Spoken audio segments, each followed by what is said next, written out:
August 7th. Russia's central railway stations are on fire. Railways have been blown up by the Ukrainian armed forces. Trains have derailed. A freight train is burning and a logistics facility has been destroyed. Leningradsky and Paveletsky stations in the capital of Mordor are under attack by the armed forces of Ukraine. Operation Web continues. Moscow residents are in chaos and a total evacuation is underway. It's absolute chaos at Paveletsky station. I called Russian Railways and they said they fixed everything. Nothing is delayed. Come on over. But over there, it's a total crush. The railway got hit. Right by the bridge. Bada boom. Moscow's trains have been blown up. Hundreds are trapped under the rubble. The platform is filled with smoke. Evacuation of the railways. Near Vigonichi. Near Vigonichi? A message. Moscow, Volgograd, Moscow. Dear passengers. 132 trains have been delayed. Crimea, the Caucasus, the entire south. Russia's railways have come to a halt. People are lying on the floor in panic. There's no water. It's hot. People are hysterical. The evacuation is starting. Yeah.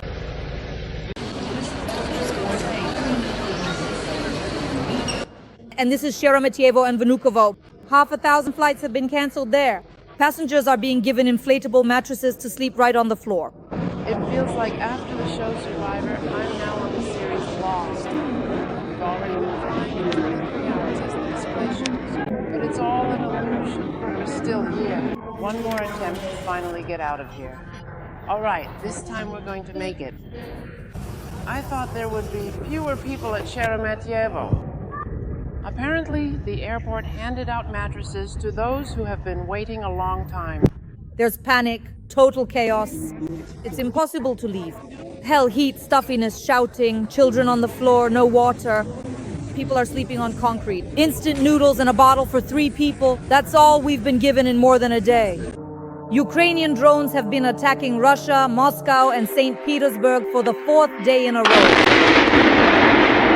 We'll discuss all this with top analyst Alexander Demchenko right now. Breaking news, friends. The railways are under attack by the armed forces of Ukraine. We struck 5 districts at once. There's a fire at a railway station in the Moscow region. A freight train is burning and the passenger train has been urgently evacuated. We're blowing up trains, stations, railway junctions, military equipment, the arteries of Russia. Hell, heat, stuffiness, shouting, no water. Collapse in Russia. Meanwhile, at railway stations in Moscow and other regions of Russia, there is collapse, panic, evacuation, and stampedes. 132 trains have been delayed. We are attacking not only military airfields, but also railway junctions, the arteries of Russia. Silence.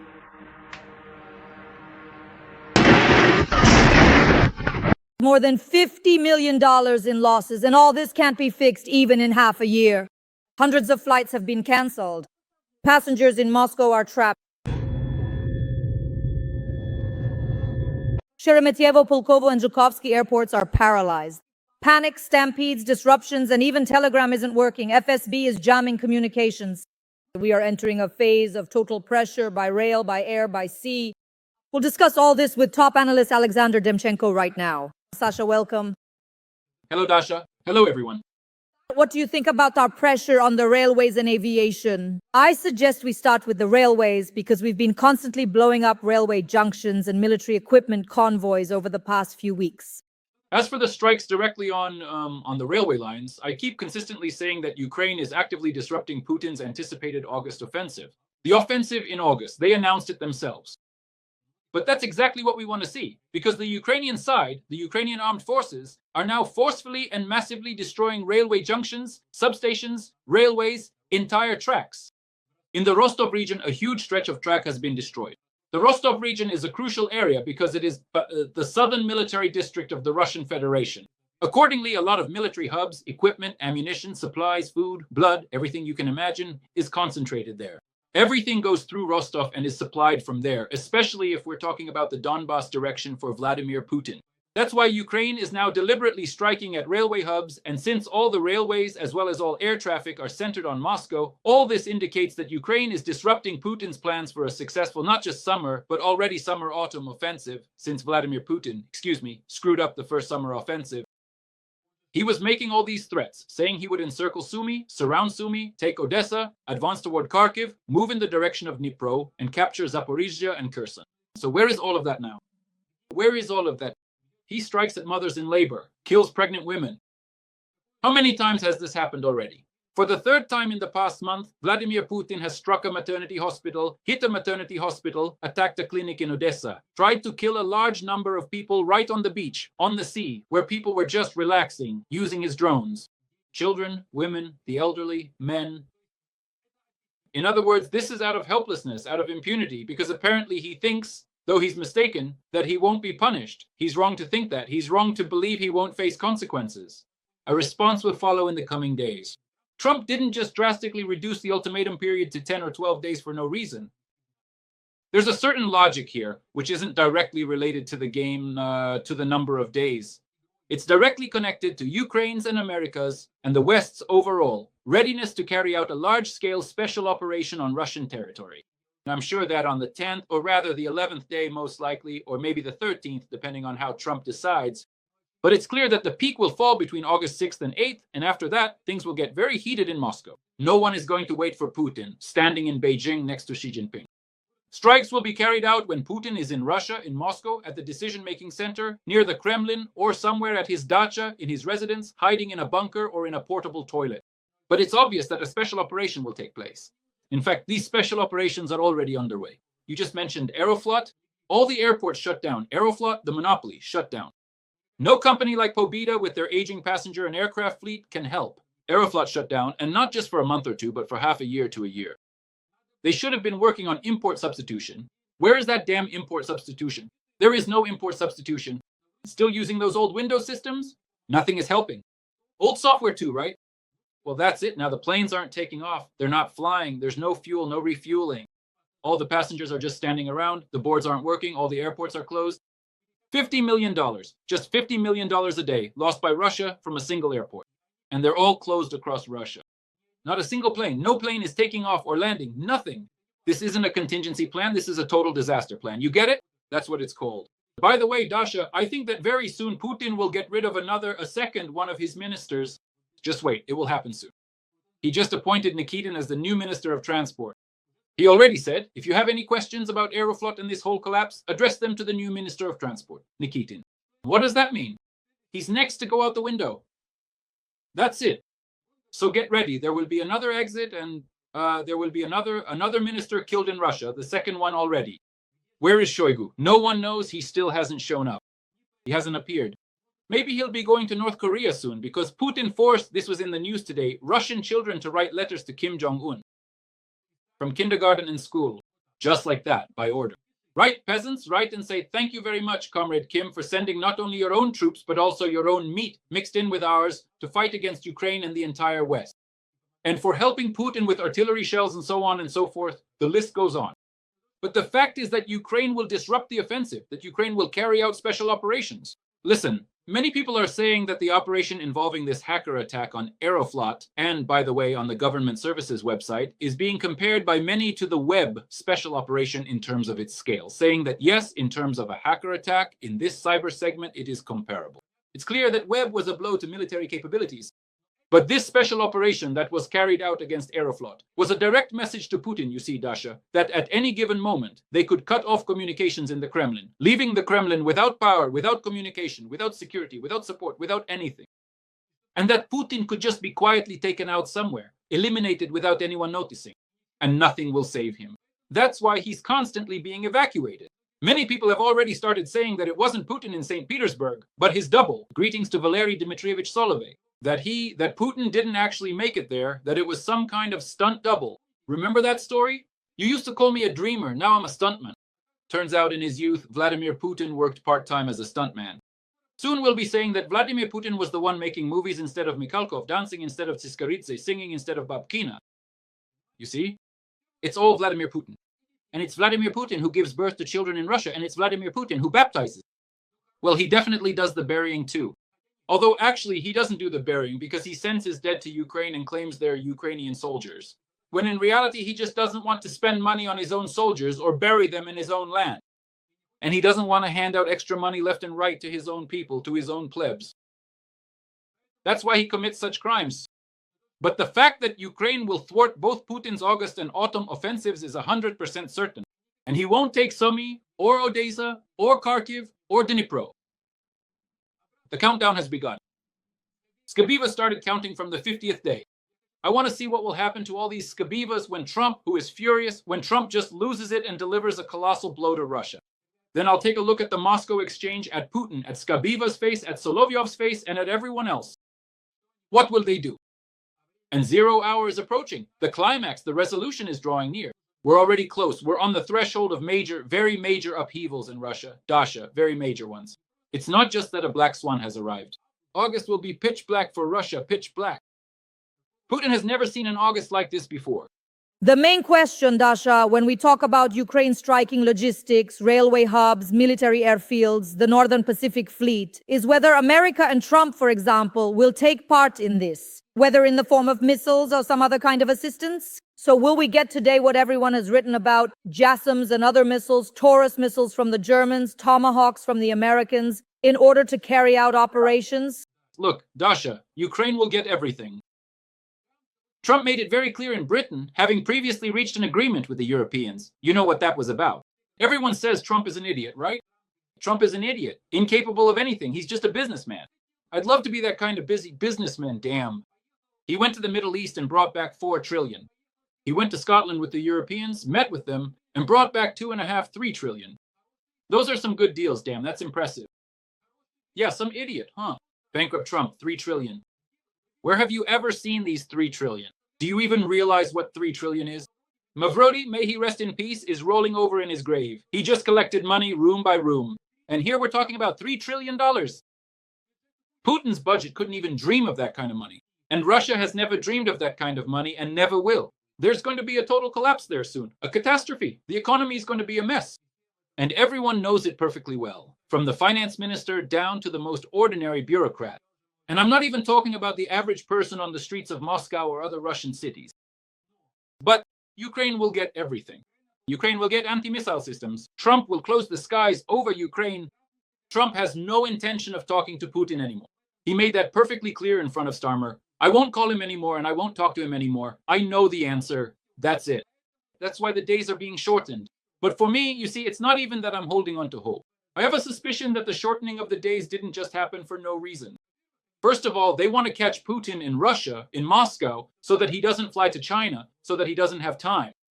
Secondly, they probably want to disrupt his offensive actions. Thirdly, they want to ruin his mood and carry out more than one special operation on Russian territory.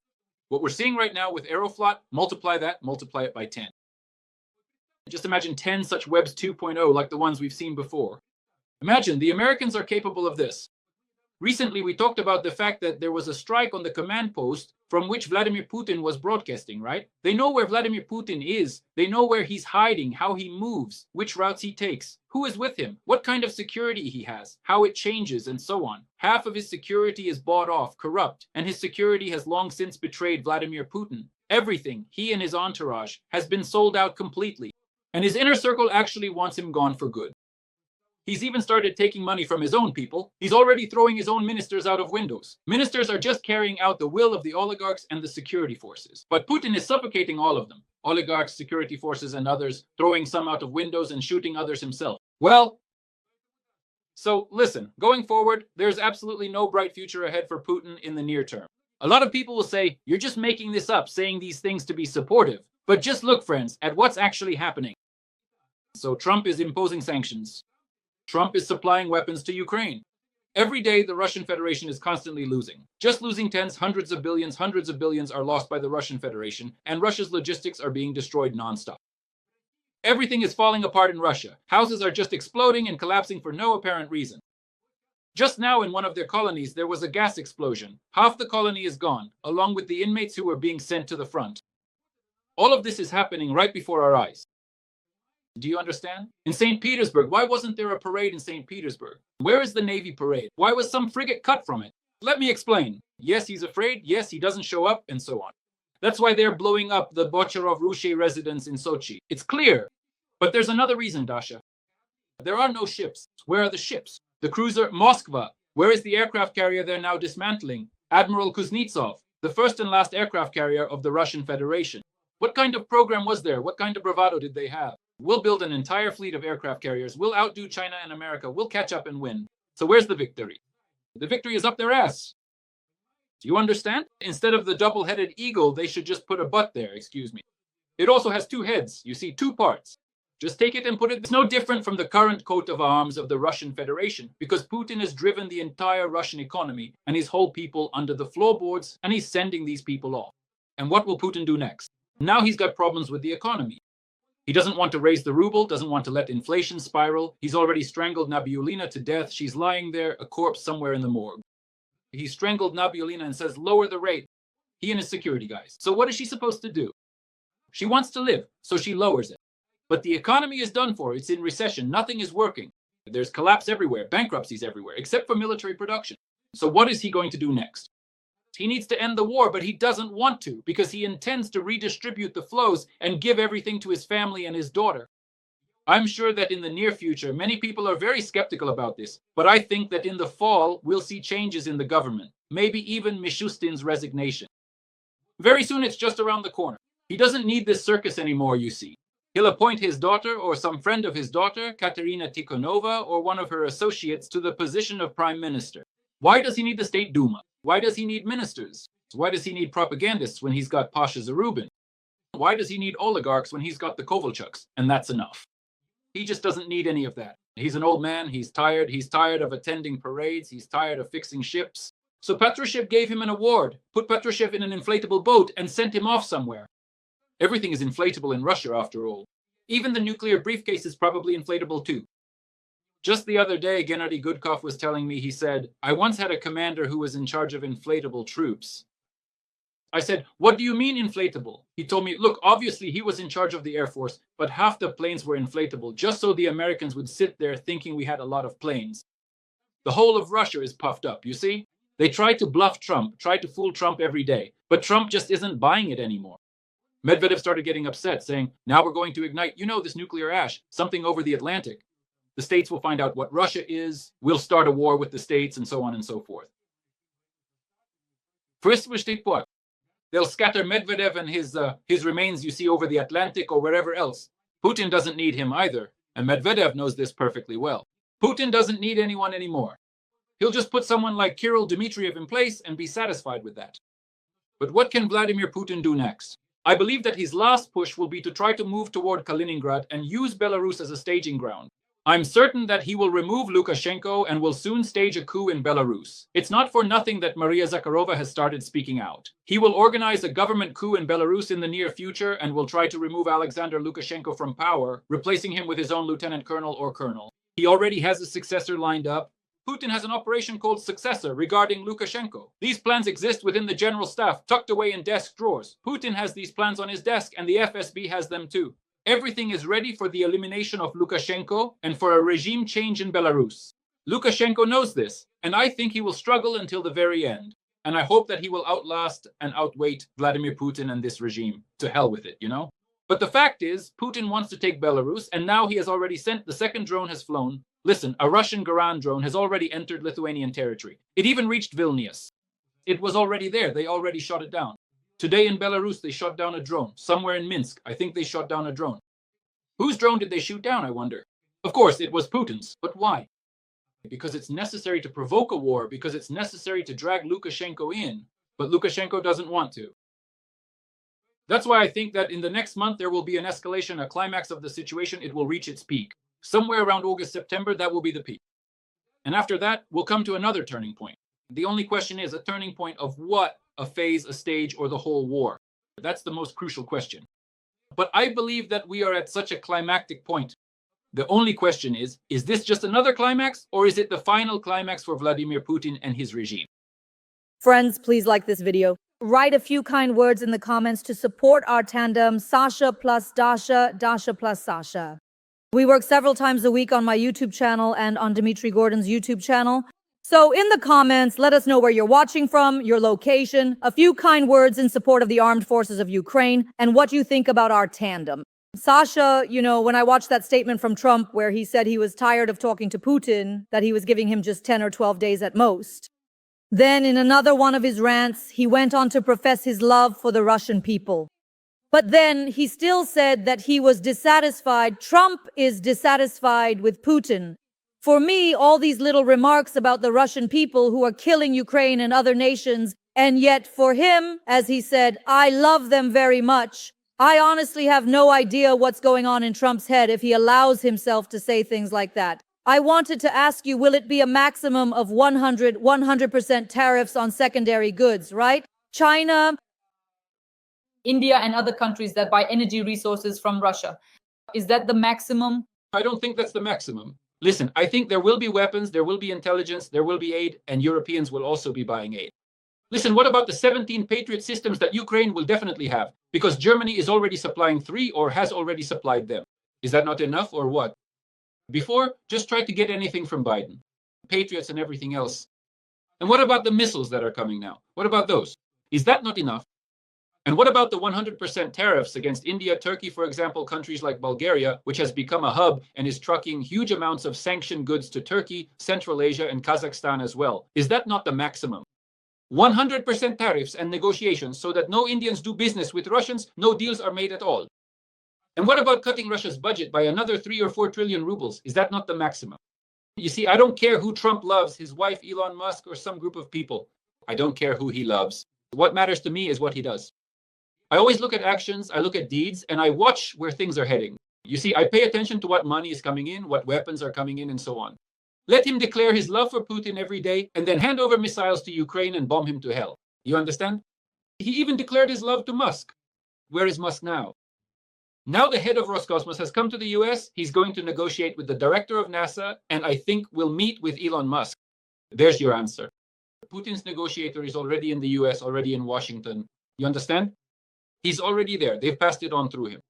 Who is our new head of Roscosmos? He's a person close to Ekaterina Tikhonova, whose interests were being pushed, whose interests were being promoted in the States during those meetings, like when Kirill Dmitriev was there with his friends, with Likov, his business partner. The interest of Roscosmos and this director personally. Look up his last name later. They change like gloves. They're already there. They've already flown out. They're already worried. Who cares about that propagandist Skabiva or about how they keep bringing out that is Solovyov and Dmitry Kiselyov? Who cares about Medvedev's statements? They've already sent a negotiator. They're already scared. They're already in a cold sweat. They don't want this. Anyone can say whatever they want. Venediktov can say that the Moscow exchange, yes, that the Moscow exchange didn't react at all. Just wait, it will react.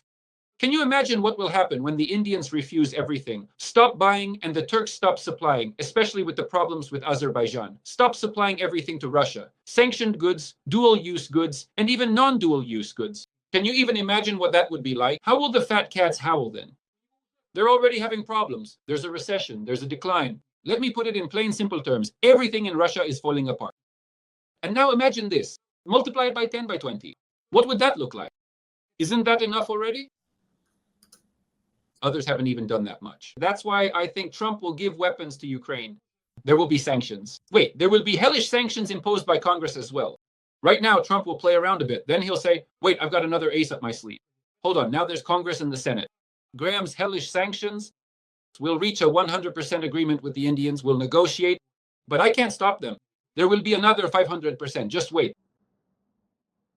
Obviously, this isn't meant to happen in a single day. It will have a cumulative effect. It's going to last a long time. And during this time, Putin will be bombing relentlessly and delivering massive, large-scale strikes and so on. That's what he'll be doing. He's already doing it. There haven't even been any yet. Look, there were 50 days. Now it's 10 or 12 days. And he still kept striking Odessa, the maternity hospital, Kharkiv, the maternity hospital, Dnipro. He just hit the maternity hospital in the Dnipropetrovsk region. It's just horrifying. In Kamyansk, let me remind you, a 23-year-old pregnant girl died. She was just there for observation, probably, and now she's gone. Well, she, a man, and the unborn child. So what? And what, he hasn't done this before? He has. Will he keep doing it? He will. And so what? Right now, the most crucial thing is for America to give Ukraine weapons, to help destroy and crush all of Russia's offensive actions, to wipe out everything in the rear, to carry out more than one special operation with Ukraine, to arm Ukraine to the teeth, to fully protect Ukrainian skies, to reassure the Europeans, and give them any guarantees necessary so that they hand over Patriots to Ukraine. Give Ukraine everything they're supposed to give. Because the Europeans are asleep while the Americans are not. The Americans have made all the decisions. They said, let's do it. So where is it? The Europeans fell asleep, said 6 to 8 months. There are no 6 or 8 months. Let's do it now. But the board is still turning in our favor, Dasha. Unfortunately, it's against the backdrop of tragedies like this every single day. It's terrible, just terrible what he's doing. A huge number of people killed at once in a single day, innocent people, people who did nothing wrong. So friends, please keep supporting. But the fact is, it's going to get intense in Moscow, in St. Petersburg. There will be massive strikes, and these strikes will escalate. Look, today there were also drone attacks on St. Petersburg. He's not even there, but there were still attacks.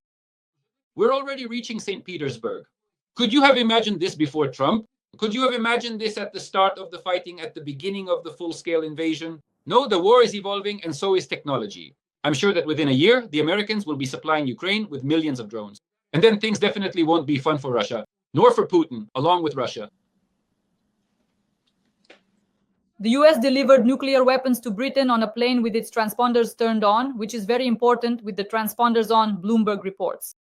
According to the publication, the US is showing Russia that it is not reducing its nuclear presence in Europe. It was previously reported that for the first time since 2008, the US has returned its nuclear weapons to Britain. Is this a greeting from Trump to Putin and to the Russian people whom Trump loves so much?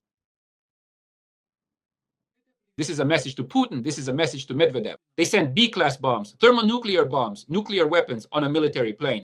For the first time, as you correctly pointed out, since 2007 or 2008, on European territory, Trump will continue to blackmail with his nuclear arsenal, his nuclear weapons, his nuclear club, tactical, strategic.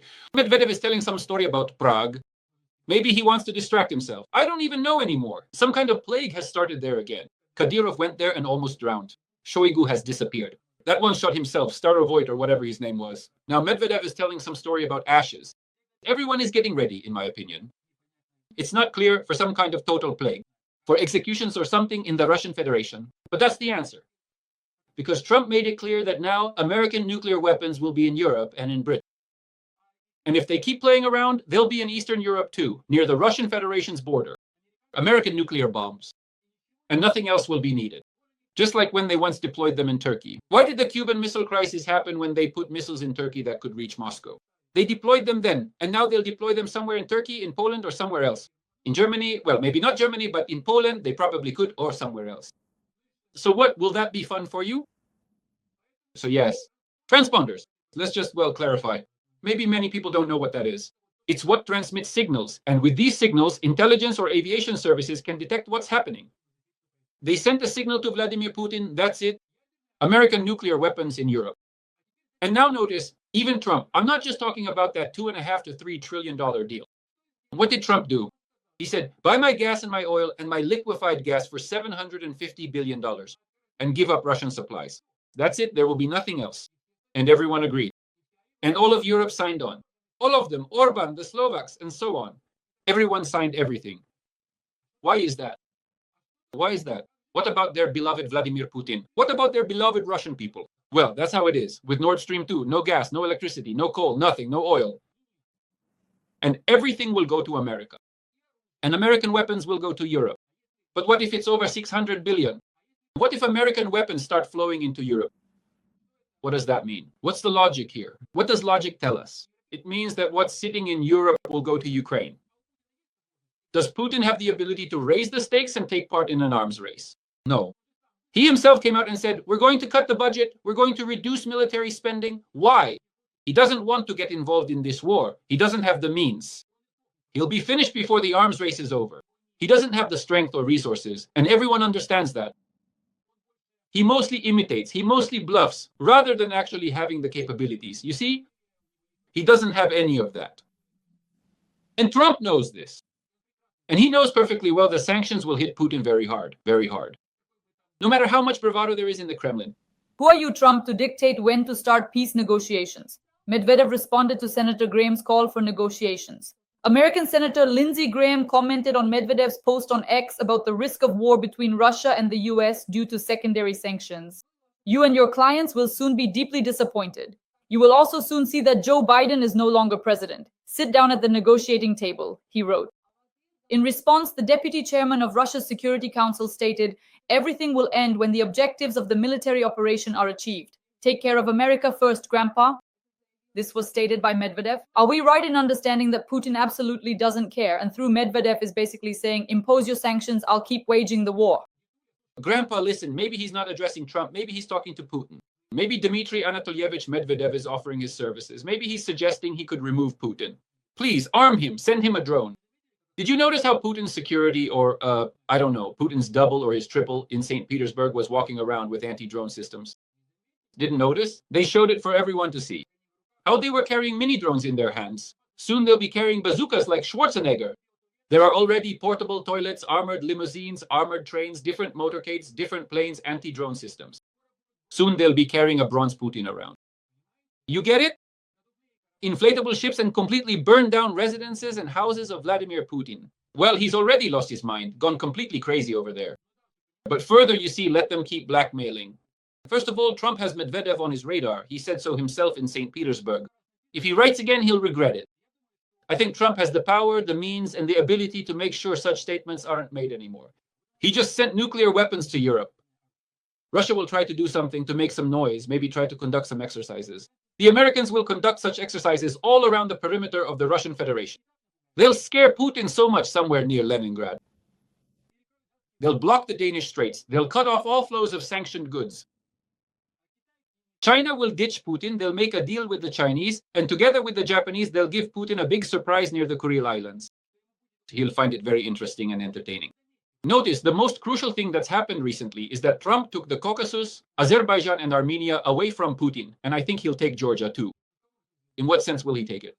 He simply brought it into the American orbit, away from Moscow. So what? And where? Was Putin able to do that? No. And what else did Trump do? Together with the Turks, a NATO member country, they just took Syria from Putin and took the Middle East from him as well. Now they're going to squeeze Libya out of Putin's hands in Africa. They'll wipe out all the mercenaries there to hell in just a few years. The Russian ones, another one. And what about Iran? How's it going? Did Vladimir Putin help? Iran has been riddled like a sieve, even with its nuclear weapons, with those bombs, 9 bombs, that they so brazenly threatened the whole world with, especially Israel and the US. So where is all of that now? Where is it all? And yesterday, Trump also said, we will keep striking Iran and their nuclear facilities. So Putin has lost a lot over the past weeks, over the past months, and in the next 6 months, he will lose all his opportunities in the Ukrainian direction and in Belarus as well. He didn't just visit Belarus for no reason. His negotiations, his separate talks with Lukashenko were about getting Lukashenko to turn away from Putin by 180 degrees and shift toward Trump to betray Putin. And he will betray this Vladimir Putin. That's why Medvedev can say whatever he wants, anything at all. Medvedev's problem isn't that he became an alcoholic.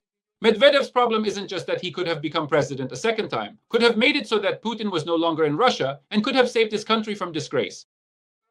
Medvedev's problem lies elsewhere. Medvedev's problem is that his life hangs by a thread, that nobody there needs him, that he's worse than Zhirinovsky, that he's a clown. But he's an unfunny clown, an untalented clown, a mediocre clown. And Medvedev's problem is that Putin doesn't need him, and nobody in Russia needs him either, that he's just a prop, a facade that can easily be moved, replaced, destroyed, and so on. Essentially, he has become a nobody, even though he could have been everything in the Russian Federation, playing on the tablet that Barack Obama gave him. And now Donald Trump simply won't do anything with Medvedev, but he will do a lot of things regarding Russia. And neither Putin nor Medvedev nor the elite will like that. And I am sure, Dasha, that we will see the day when even Medvedev will be among the conspirators trying to remove Vladimir Putin from power, because Putin won't leave anyone, none of the old cronies behind. Not Medvedev, not Shoigu, not any of these ministers, not any of these reset oligarchs. No one will be left. It will either be Putin or there will be no Putin. I prepared 2 topics for you for the finale. In short, Russia has banned the export of gasoline until the end of August. The decision is related to a shortage on the domestic market due to complications at refineries caused by drone attacks and sanctions. Bloomberg. But before, they had an agreement, a pact between all the directors, all the owners of the refineries and all the gas stations in Russia, that they would keep prices at the level of inflation and not raise them. There was always artificial pricing there. So what do they have now? What do they have now? Didn't Putin order them to keep inflation in check? And so they need to raise prices, but they can't do anything. So exporting becomes unprofitable. There will soon be a fuel crisis in Russia, a fuel crisis. And if Ukraine continues to strike oil refineries, especially in the central region, Moscow Oblast, the central regions of Russia, where the major refineries are concentrated, not in the south, but the big ones in the north and center of the Russian Federation, then things will really heat up. In that case, there would be no need for any missile attacks on Aeroflot. It will simply be grounded because there won't be any fuel. And there won't be any fuel at Russian gas stations either, and people will be running around with jerry cans, metal cans, scrambling for 10 or 20 liters, refueling from each other, looking for all sorts of mixtures to blend and so on. You see what I mean? There's nothing good about that. This is a crisis. It's growing, it's escalating, and the mess is just getting bigger and bigger. But it would be better if they weren't so worried about gasoline and whether to export it or not. It would be better if they didn't export their Valentina Ivanovna Matvienko. She just attended her parliamentary congress in Geneva. Supposedly, they tried to silence her there. We're sick and tired of you already. Do you understand? You just sit there. Sometimes you invite a conductor, Gergiev, then you invite Matvienko along with Slutsky and other sanctioned comrades from the Russian Duma, that state full house. Calm down already over there. Ukraine needs weapons, not Matvienko in Geneva. What the hell is she even doing in Geneva? That Valka the glass. They're all alcoholics. Listen, just think about it for a second. Medvedev is an alcoholic. He's drunk himself into oblivion. Matvienko is glued to the bottle. Everyone has cancer. They're all drunk and they're all scared. Only Putin doesn't drink, and he's destroying everyone over there in Russia. It's insane. How could they have brought the country so low? I'll just finish by saying that in Russia, they finally found an impressive way to fight drones. Only the ringing of church bells works against them. Artemy Vladimirov, a proto-priest, called the ringing of bells the best way to fight Ukrainian drones. Here's my very brief recipe. Send all those guys in cassocks, the security agents, and the bells under the Kremlin. Let them ring there. Just one day of ringing and Putin will finally lose his mind. Right under all his portable toilets, under all his residences, send them there with the bells and a religious procession. Together with Gundyaev, let Gundyaev stay in the Kremlin and ring those bells nonstop until he just goes completely mad from all that ringing. If that's what helps against drones. And send them to St. Petersburg too, take everything there instead. No need for any anti-missile systems. Just send everything to Rubliovka. No anti-missile systems are needed, neither for the Kremlin nor for St. Petersburg. Nothing is needed at all. No need to protect Palace Square either. Bells, bells, send the archpriest there, send Gundyaev there, and keep ringing, and just wait, and watch the drones, and watch the fireworks. And only the ringing of bells will save Russia from Tomahawks, Jasoms, Tauruses, and the Long Neptune. And do you know who will be the last to ring the bell? Donald Trump. Just wait. You'll hear the bells ringing in about 10 days, loud and clear, echoing all across Ivanovskaya Square. You see, it will start from Preshistenka and go all the way to Malaya Obrunaya. Friends, Sasha and I will definitely discuss Trump's final bell as well. That will happen soon. I'm sure our next episode will be dedicated to it. Evening bells, evening bells. Remember? Amazing. Yes. I'm sure Sasha will even sing in the next episode. So stay tuned. Friends, please like this video. Leave a few kind words in the comments to support our duo. Dasha plus Sasha, Sasha plus Dasha. Coming soon to all screens. Dasha, Sasha, thank you so much. Thank you. See you next time. Bye.